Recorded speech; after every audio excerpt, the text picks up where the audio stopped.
Alright, I'm battening down all the hatches. Robert didn't contact me about Pibbs, so he's probably not going to take him this week. But then again, these guys, every time I come over here, they act like they're going to come in. It's like, no! Mostly I just wanted to show you my potatoes. They're still alive. Some of them. They killed half of them. It's like, why am I paying half the electric bill when you guys are killing my plants? You know, I paid half the electric bill so that these potatoes can stay warm for the winter. That, and of course, so the pipes don't freeze. And they killed half of my potatoes. So this is what I got left. This whole room was full of potatoes. They killed over half of my potatoes. Yeah, this room was full of potatoes and some other plants, but mostly potatoes. And this is what I got left. But they're doing good. I got some other potatoes in the greenhouse right now that I just planted. And there are some potatoes in the back. I don't know if they're going to survive. But crazy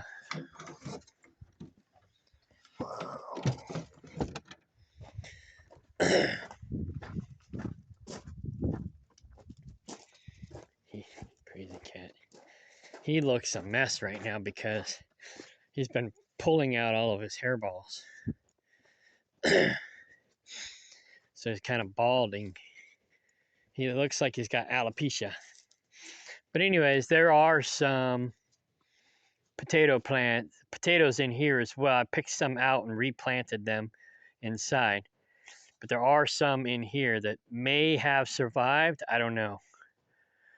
So we'll see. We'll hope for the best. So we'll see what grows in here. But I think there's some potatoes in there. And then I took some over to Keplinger already. I mean, the farm to save their lives. But I don't think hardly any survived because they've been out here in the cold and they can't handle the cold. So, like I said, I think they killed half of them. They urinated in one of them. The kids were using one of them for a urinal. And then,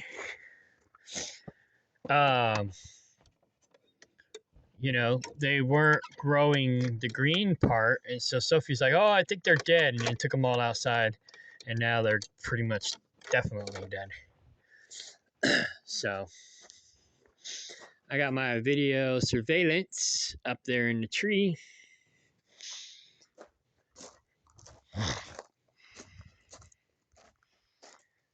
Say hi. He's probably taking a picture of me, taking a picture of it.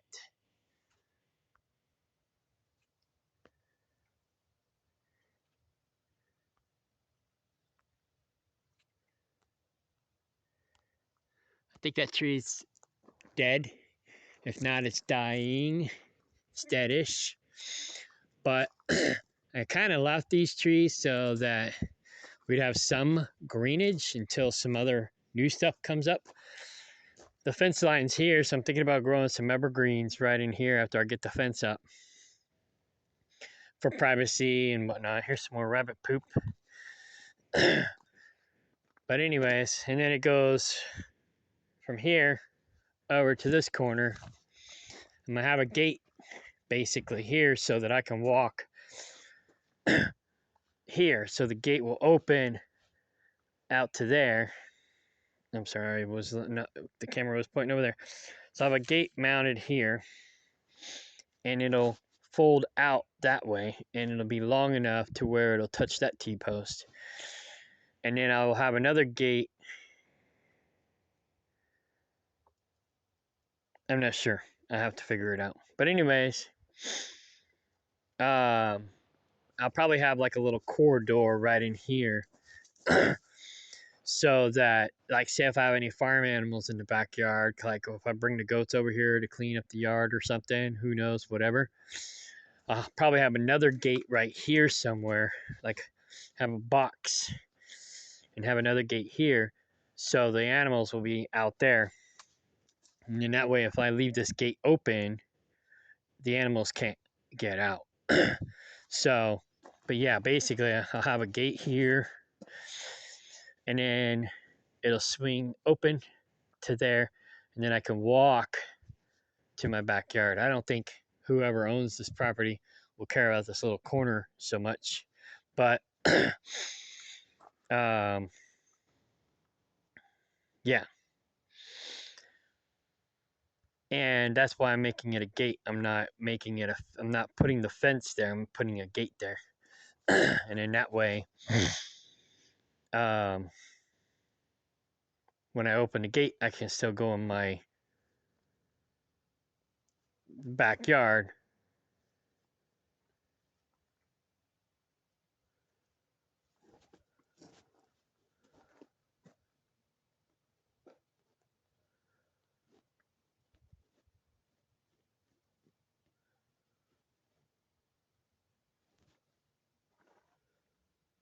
I heard noises as if there's a mouse or something over here.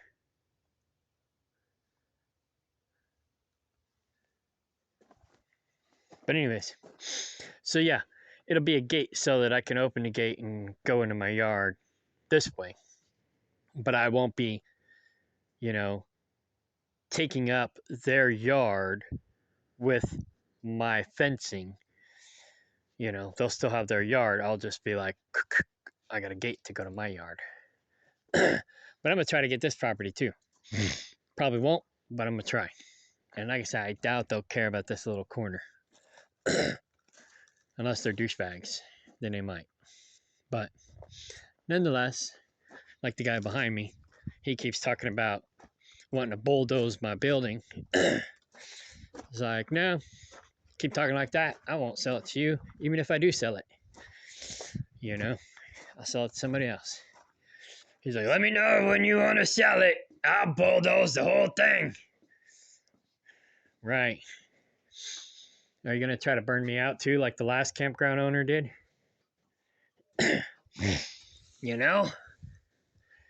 So when I first was trying to get the property, he's like, well, I'm not trying to get a monopoly. I'm just blah, blah, blah. Yeah, he wants a monopoly. He wants this property bad.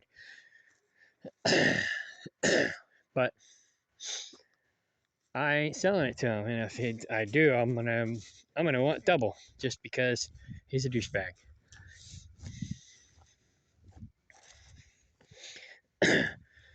I just don't like the way he talks to me, like like he's better than me. He talks down to me as if I'm some sort of trash. Because I bought a piece of trash so that I could fix it up and make it nice. He wants to just bulldoze the whole thing. It's got potential. It's not perfect, but it's got potential. It's got a pit where I can work on my car. You know, it already has running water. It already has a septic. I don't have a house. This is my house now, technically. So for me, this is luxury. Even though I still live in my truck. But if I need to, I got a house.